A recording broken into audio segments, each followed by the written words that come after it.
তো তারা বলে মারিফতের নামাজ নাকি শুধু এরাই জানে, 5 ওয়াক্ত নামাজ নাকি কোরআনে দলিল নাই। এখন আমি যদি ওদের হাদিস দিয়া দলিল দেই ওরা বিশ্বাস করবে না, কারণ ওরা তো হাদিস মানে না, সাহাবা মানে না। এখন যদি আমরা কোরআন থেকে দলিল দেখাতে পারি, যদিও আমি শুধু কোরআন থেকে দলিল দেখাতে বাধ্য নই, আমি কোরআনে না পেলে নবীর সুন্নায় খুঁজবো, নবীর সুন্নায় যদি না থাকে সাহাবাদের আমলে খুঁজবো, সাহাবিদের মধ্যে না পেলে কোরআন সুন্নাহ সাহাবাকে রেখে যে ইজমা কিয়াস প্রতিষ্ঠিত হয়েছে সে মাযহাব থেকেও আমি খুঁজতে পারি।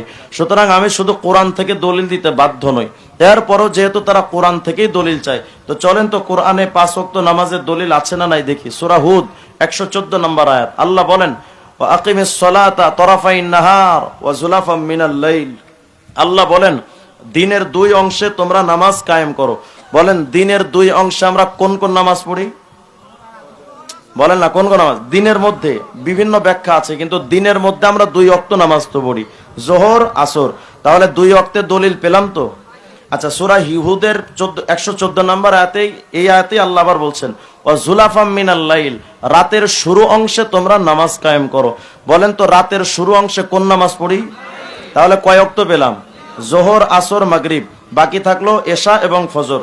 চলেন তো দেখি সূরা নূরের 58 নম্বর আয়াত, ইয়া আইয়ুহাল্লাযীনা আমানু লিয়াস্তাআযিনকুমুল্লাযীনা মালাকাত আইমানুকুম ওয়াল্লাযীনা লাম ইয়াবলুগুল হুলুমা মিনকুম সালাসা মাররাত মিন ক্বাবলি, ভালো করে শুনেন, মিন ক্বাবলি সালাতিল ফজর। কোন নামাজ? বলেন না কোন নামাজ? বাকি থাকলো কোন ওয়াক্ত? আচ্ছা, আমরা আগে তো যোহরও পেয়েছিলাম, আসরও পেয়েছিলাম, মাগরিবও পেয়েছিলাম। এখানে নতুন করে আবার যোহরের কথা আবার নিয়ে আসা হয়েছে, ওয়াহিনা তাদাউনা সিয়াবাকুম মিনাজ যহিরা। কোন নামাজ? যোহর। তাহলে আমাদের বাকি ছিল কয় ওয়াক্ত? কোন ওয়াক্ত? এশা। দেখেন তো আল্লাহ কি বলেন, ওয়া মিন বাদি সালাতিল ইশা। আর কথা কয় না, কোন নামাজ? তাহলে বলেন এখন কোন ওয়াক্ত বাকি আছে? বাকি নাই। তাহলে 5 ওয়াক্ত নামাজ কোরআন শরীফে আছে না নাই? আচ্ছা, যদি বলেন হুজুর এক আয়াতে 5 ওয়াক্ত নাই, সেটাও আছে। সূরা ইসরার 78 নম্বর আয়াত, আল্লাহ বলেছেন আকিমিস সালাতা লিদুলুকিশ শামসি ইলা গাসাকিল লাইলি ওয়া কুরআনাল ফজর। এই আয়াতের মধ্যে 5 ওয়াক্ত নামাজ আছে, কিন্তু জাহালাতের কারণে মূর্খরা বুঝে না। যদি বলেন কেমনে, দেখেন আল্লাহ বলেন যখন সূর্য ঢলে যায় তখন নামাজ কায়েম করো। দেখেন তো সূর্য ঢলে কয়বার? এই যে সূর্যটা উঠলো, উঠে মাথার উপরে আসলো, এখান থেকে যখন প্রথম ঢলাটা দিবে কোন নামাজ? বলেন না কোন নামাজ? এই সূর্যটা ঢলে যখন মাঝখানে এসে ডুবার জন্য আরেকটা ঢলা দিবে এই মাঝখান থেকে, কোন নামাজ? বলেন না কোন নামাজ? আর এই সূর্যটা যখন অন্ধকারে একদম ঢলে যাবে, কোন নামাজ? তাহলে সূর্য ঢলার মধ্যে কয় ওয়াক্ত আছে?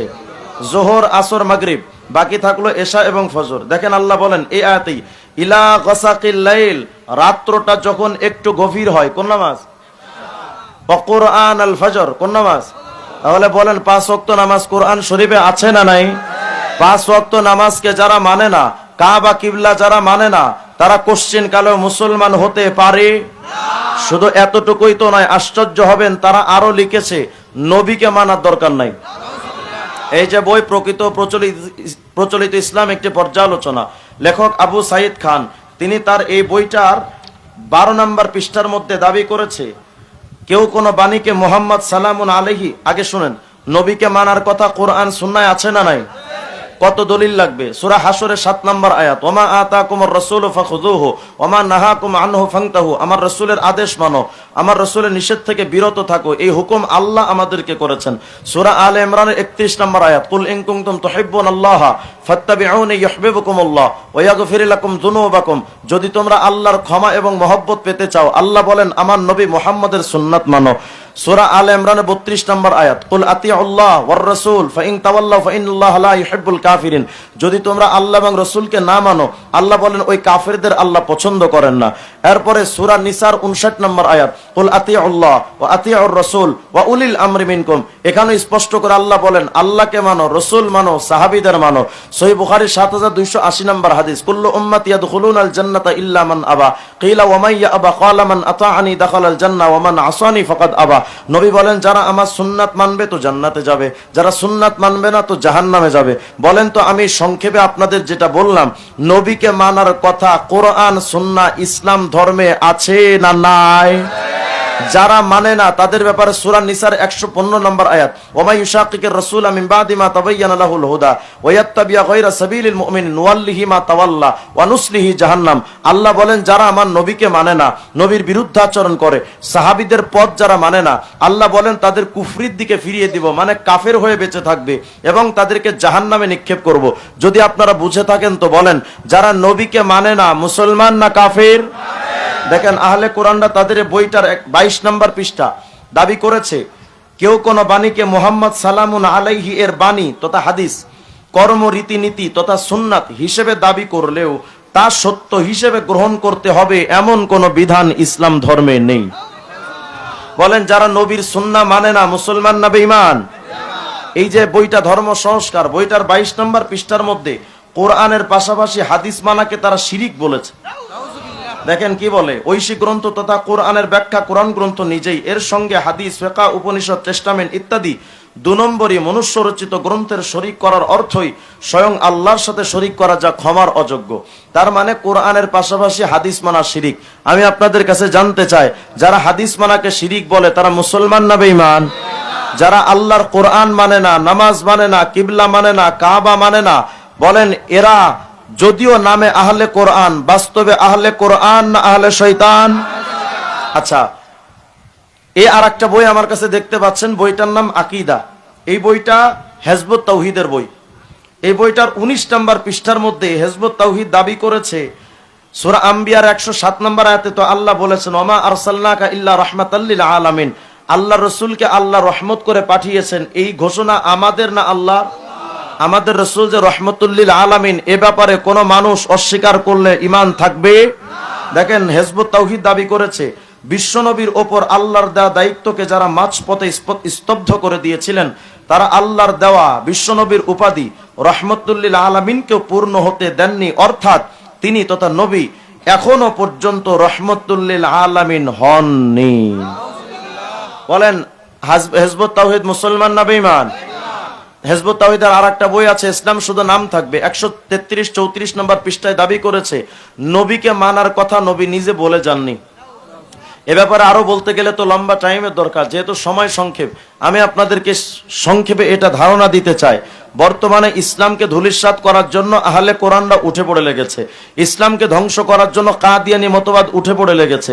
হিজবুত তাওহীদ এখন নতুন করে সেই আগুনে তেল দিচ্ছে। ইসলামকে ধ্বংস করার জন্য নাস্তিক্যবাদ লেগেছে। আবার আপনাদের সমাজে কিছু মারেফতি বাবা আছে, এই মারেফতি বাবাদের মূল কেন্দ্র হলো মেজভান্ডারি। মেজভান্ডারির একটা বই আছে বেলায়েতে মুতলাকা। এই বেলায়েতে মুতলাকার মধ্যে মেজভান্ডারিদের দ্বিতীয় পীর সে লিখেছিল খোদা এবং পীর একই। এই মেজভান্ডারি পীররা মুসলমান না বেঈমান? তারা তাদের কাছে যারা মুরিদ হয় তারাও মুসলমান থাকতে পারে? আমি জানতে চাই আপনাদের ইমানের দাম আছে না নাই? কোটি টাকাকে যদি এত গুরুত্ব দেওয়া দরকার, ইমানকে সবচেয়ে বেশি গুরুত্ব দেওয়া দরকার।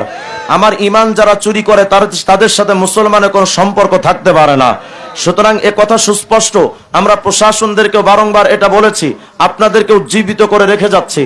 এই সমাজে মসজিদে যদি কেউ মাথায় টুপি দিয়া, গায়ে পাঞ্জাবি লাগায়া, নামাজির বেশে কেউ জুতা চুরি করতে চায়, তারে যেমন জনগণ আম জনতা গণধোলাই দিয়া দেয়, এই সমাজে যারা আট্রসি সুরেশ্বর চন্দ্রপাড়াদের রূপ ধারণ করে, বিভিন্ন বাবার পীরের রূপ ধারণ করে, কখনো আহলে কোরআনের রূপে, কখনো কাদিয়ানির রূপে, কখনো হিজবুত তাওহীদের রূপে, কখনো নাস্তিক্যবাদের রূপে, বস্তুবাদী সভ্যতার রূপে, ধর্মনিরপেক্ষতার মতবাদের রূপে, গণতন্ত্র, সমাজতন্ত্র, রাজতন্ত্র, একনায়কতন্ত্র, সাম্যবাদ, পুঁজিবাদ, জাতীয়তাবাদ, বস্তুবাদ, এই সমস্ত মানব রচিত তন্ত্র মন্ত্রের দোহাই দিয়ে যারা মুসলমানের ঈমান চুরি করতে চায়, মুসলমানদের এখনই জাগ্রত হওয়ার সময়।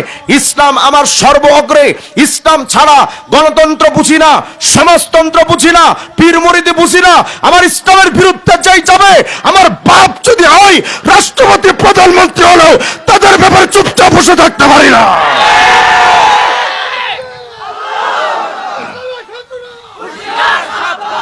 বলেন আমার ইসলামের বিরুদ্ধে যারা যাবে তাদের